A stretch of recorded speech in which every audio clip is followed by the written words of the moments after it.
This is the...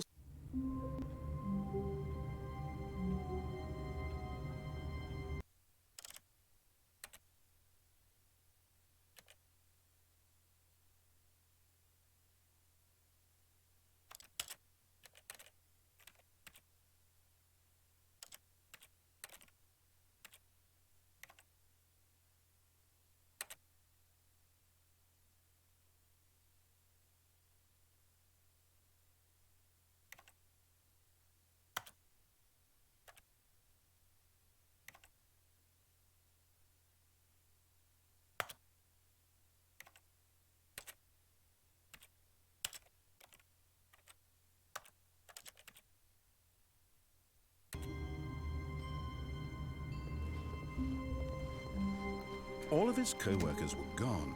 What could it mean? Stanley decided to go to the meeting room. Perhaps he had simply missed a memo.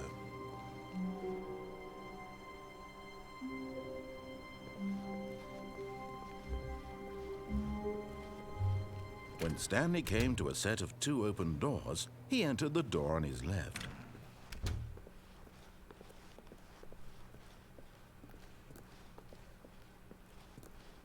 Yet there was not a single person here either.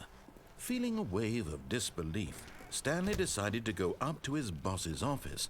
Coming to a staircase, Stanley walked upstairs to his boss's office.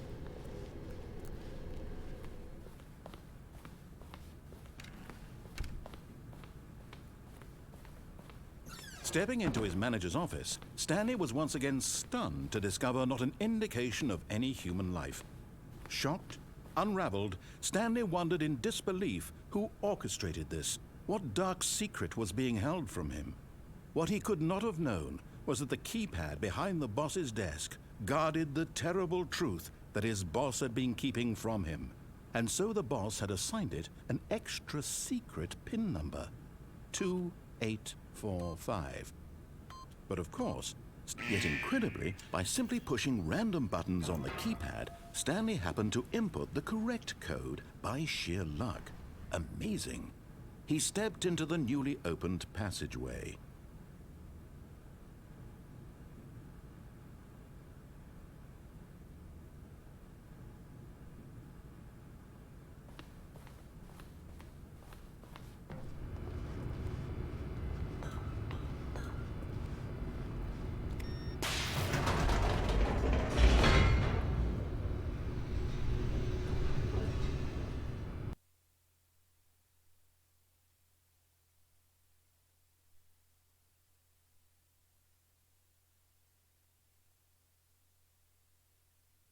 Descending deeper into the building, Stanley realized he felt a bit peculiar. It was a stirring of emotion in his chest, as though he felt more free to think for himself, to question the nature of his job. Why did he feel this now, when for years it had never occurred to him? This question would not go unanswered for long. Stanley walked straight ahead through the large door that read Mind Control Facility. Although this passageway had the word Escape written on it, the truth was that at the end of this hall, Stanley would meet his violent death.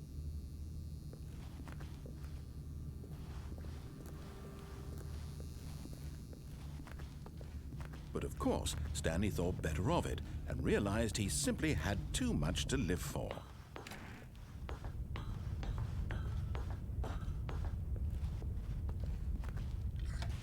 The lights rose on an enormous room packed with television screens.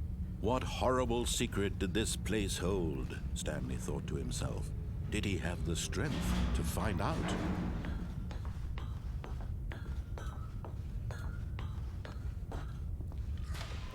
Now the monitors jumped to life, their true nature revealed. Each bore the number of an employee in the building, Stanley's co-workers. The lives of so many individuals reduced to images on a screen, and Stanley, one of them, eternally monitored in this place where freedom meant nothing.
This mind control facility, it was too horrible to believe. It couldn't be true.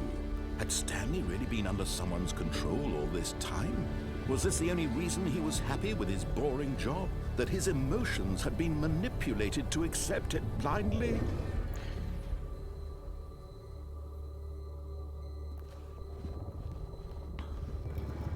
No, he refused to believe it. He couldn't accept it. His own life in someone else's control? Never! It was unthinkable, wasn't it? Was it even possible? Had he truly spent his entire life utterly blind to the world? But here was the proof. The heart of the operation. Controls labeled with emotions.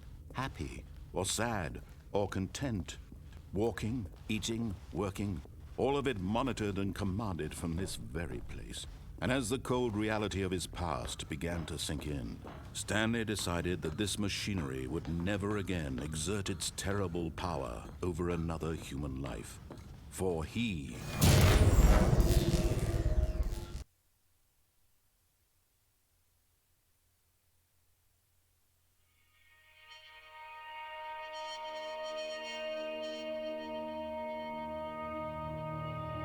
blackness, and a rising chill of uncertainty.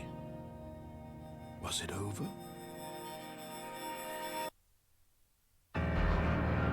Yes! He had won! He had defeated the machine, unshackled himself from someone else's command. Freedom was mere moments away. And yet, even as the immense door slowly opened, Stanley reflected on how many puzzles still lay unsolved. Where had his co-workers gone? How had he been freed from the machine's grasp? What other mysteries did this strange building hold? But as sunlight streamed into the chamber, he realized none of this mattered to him, for it was not knowledge or even power that he had been seeking, but happiness. Perhaps his goal had not been to understand, but to let go. No longer would anyone tell him where to go, what to do, or how to feel. Whatever life he lives, it will be his. And that was all he needed to know. It was perhaps the only thing worth knowing. Stanley stepped through the open door.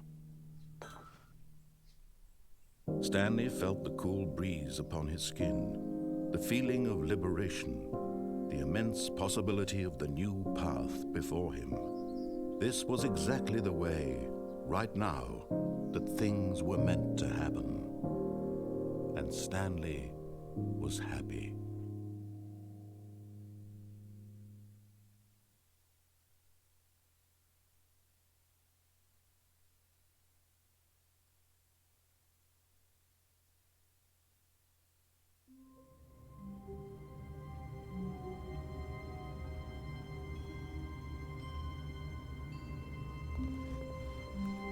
All of his co-workers were gone.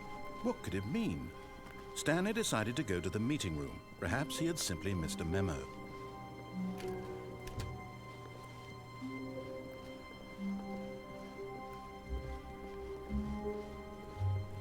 When Stanley came to a set of 2 open doors, he entered the door on his left.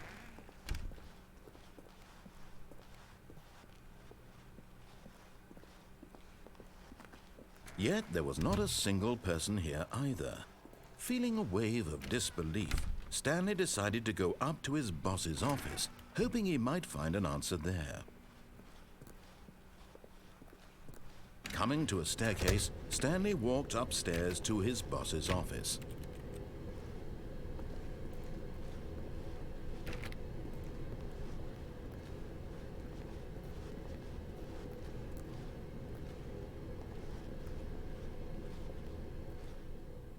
But Stanley just couldn't do it. He considered the possibility of facing his boss. Admitting he had left his post during work hours, he might be fired for that. And in such a competitive economy, why had he taken that risk? All because he believed everyone had vanished? His boss would think he was crazy. And then something occurred to Stanley. Maybe, he thought to himself, maybe I am crazy. All of my co-workers blinking mysteriously out of existence in a single moment for no reason at all? None of it made any logical sense. And as Stanley pondered this, he began to make other strange observations. For example, why couldn't he see his feet when he looked down? Why did doors close automatically behind him wherever he went? And for that matter, these rooms were starting to look pretty familiar. Were they simply repeating? No, Stanley said to himself, this is all too strange. This can't be real. And at last, he came to the conclusion that had been on the tip of his tongue. He just hadn't found the words for it. "I'm dreaming!" he yelled. "This is all a dream." Oh, what a relief Stanley felt to have finally found an answer, an explanation. His co-workers weren't actually gone. He wasn't going to lose his job. He wasn't crazy after all. And he thought to himself, I suppose I'll wake up soon. I'll have to go back to my boring real-life job pushing buttons. I may as well enjoy this while I'm still lucid. So he imagined himself flying and began to gently float above the ground. Then he imagined himself soaring through space on a magical starfield, and it too appeared. It was so much fun, and Stanley marveled that he had still not woken up. How was he remaining so lucid? And then perhaps the strangest question of them all entered Stanley's head. One he was amazed he hadn't asked himself sooner. Why is there a voice in my head dictating everything that I'm doing and thinking? Now the voice was describing itself being considered by Stanley, who found it particularly strange. I'm dreaming about a voice describing me, thinking about how it's describing my thoughts, he thought. And while he thought it all very odd and wondered if this voice spoke to all people in their dreams, the truth was that, of course, this was not a dream. How could it be? Was Stanley simply deceiving himself, believing that if he's asleep, he doesn't have to take responsibility for himself? Stanley is as awake right now as he's ever been in his life. Now, hearing the voice speak these words was quite a shock to Stanley. After all, he knew for certain, beyond a doubt, that this was in fact a dream. Did the voice not see him float and make the magical stars just a moment ago? How else would the voice explain all that? This voice was a part of himself too. Surely, if he could just... He would prove it. He would prove that he was in control, that this was a dream. So he closed his eyes gently, and he invited himself to wake up. He felt the cool weight of the blanket on his skin, the press of the mattress on his back, the fresh air of a world outside this one. Let me wake up, he thought to himself. I'm through with this dream. I wish it to be over. Let me go back to my job. Let me continue pushing the buttons. Please, it's all I want. I want my apartment and my wife and my job. All I want is my life exactly the way it's always been. My life is normal. I am normal. Everything will be fine. I am okay.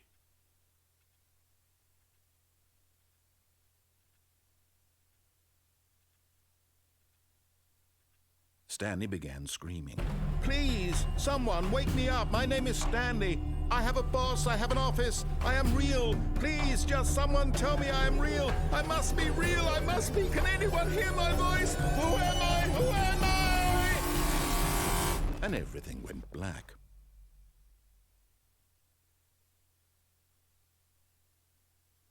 This is the story of a woman named Mariella.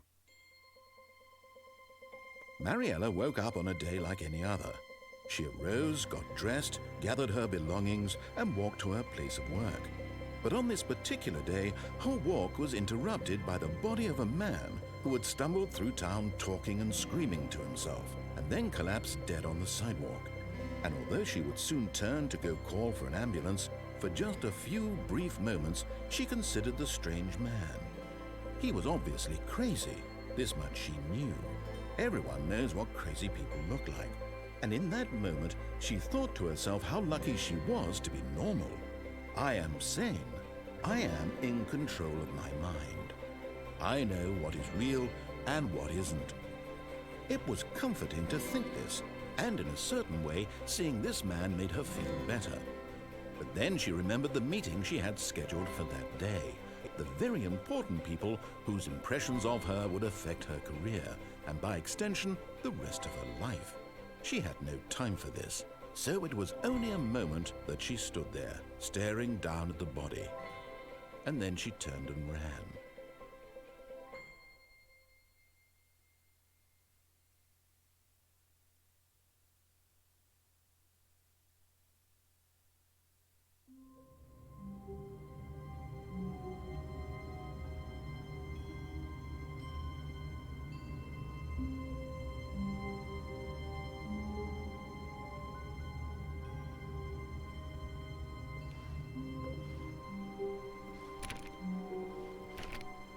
Someone was following Stanley. He was sure of it. If he checked over his shoulder now, he would surely catch them. It was only a matter of time.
When Stanley came to a set of 2 open doors, he entered the door on his left. This was not the correct way to the meeting room, and Stanley knew it perfectly well.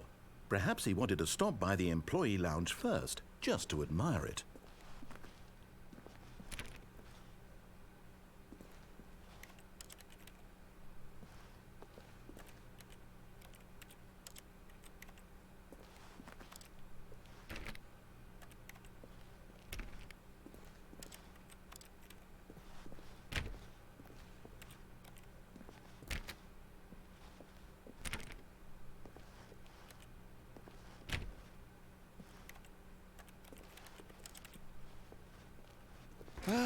Yes, truly a room worth admiring. It had really been worth the detour after all, just to spend a few moments here in this immaculate, beautifully constructed room. Stanley simply stood here, drinking it all in.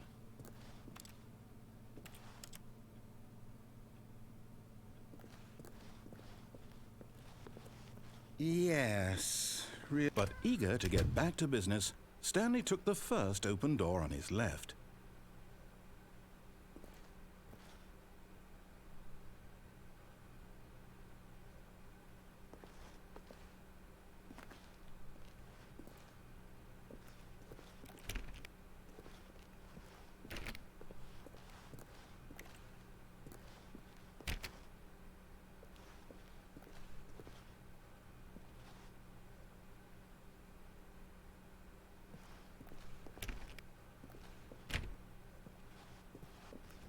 Stanley was so bad at following directions, it's incredible he wasn't fired years ago.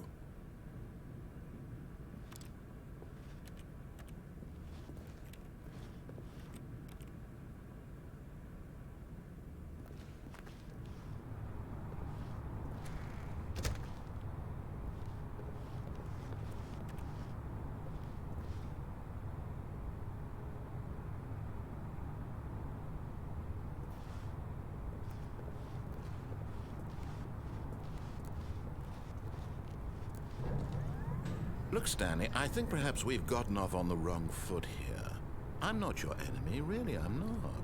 I realize that investing your trust in someone else can be difficult, but the fact is that the story has been about nothing but you all this time. There's someone you've been neglecting, Stanley. Someone you've forgotten about. Please, stop trying to make every decision by yourself. Now, I'm not asking for me, I'm asking for her. This is it, Stanley. Your chance to redeem yourself, to put your work aside, to let her back into your life. She's been waiting.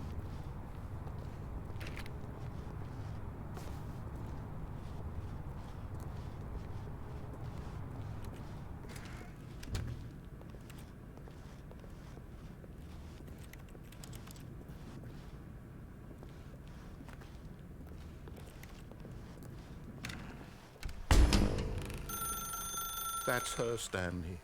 You need to be the one to do this, to reach out to her. If you can truly place your faith in another...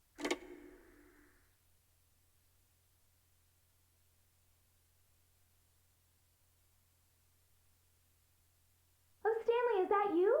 Hold on, sweetie. Sorry to keep you waiting. I'm just pulling the bread out of the oven. All right. Okay, there we go. All right, now, I want you to come in and tell me all about your day. Gotcha! Oh, come on. Did you actually think you had a loving wife who'd want to commit their life to you? I'm trying to make a point here, Stanley. I'm trying to get you to see something. Come inside. Let me show you what's really going on here.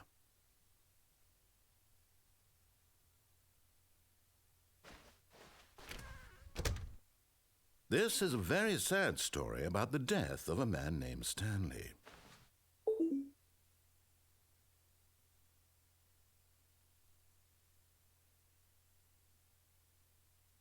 Stanley is quite a boring fellow.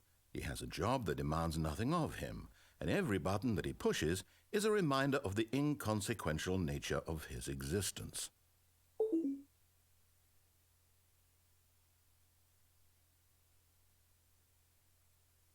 Look at him there, pushing buttons, doing exactly what he's told to do. Now he's pushing a button. Now he's eating lunch. Now he's going home. Now he's coming back to work. One might even feel sorry for him, except that he's chosen this life. But in his mind, he can go on fantastic adventures. From behind his desk, Stanley dreamed of wild expeditions into the unknown, fantastic discoveries of new lands. It was wonderful, and each day that he returned to work was a reminder that none of it would ever happen to him. And so he began to fantasize about his own job. First, he imagined that one day while at work, he stepped up from his desk to realize that all of his co-workers, his boss, everyone in the building had suddenly vanished off the face of the earth. The thought excited him terribly.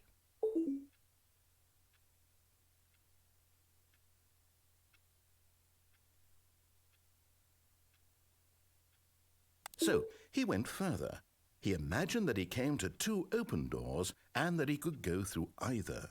At last, choice. It barely even mattered what lay behind each door. The mere thought that his decisions would mean something was almost too wonderful to behold. As he wandered through this fantasy world, he began to fill it with many possible paths and destinations. Down one path lay an enormous round room with monitors and mind controls. And down another was a yellow line that weaved in many directions, and down another was a game with a baby. And he called it the Stanley Parable. It was such a wonderful fantasy, and so in his head he relived it again, and then again, and again, over and over, wishing beyond hope that it would never end, that he might always feel this free. Surely there's an answer down some new path, mustn't there be? Perhaps if he played just one more time. But there is no answer. How could there possibly be?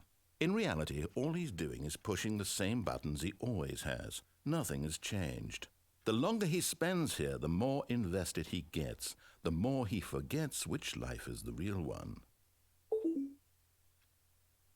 And I'm trying to tell him this, that in this world he can never be anything but an observer, that as long as he remains here, he's slowly killing himself. But he won't listen to me. He won't stop. Here, watch this. Stanley, the next time the screen asks you to push a button, do not do it.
Qu'est-ce qu'ils ont fumé les gens Qu'est-ce qu'ils ont fumé les gens qui ont pondu ce jeu, quoi.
You see? Can he just not hear me? How can I tell him in a way that he'll understand that every second he remains here, he's electing to kill himself? How can I get him to see what I see? How can I make him look at himself?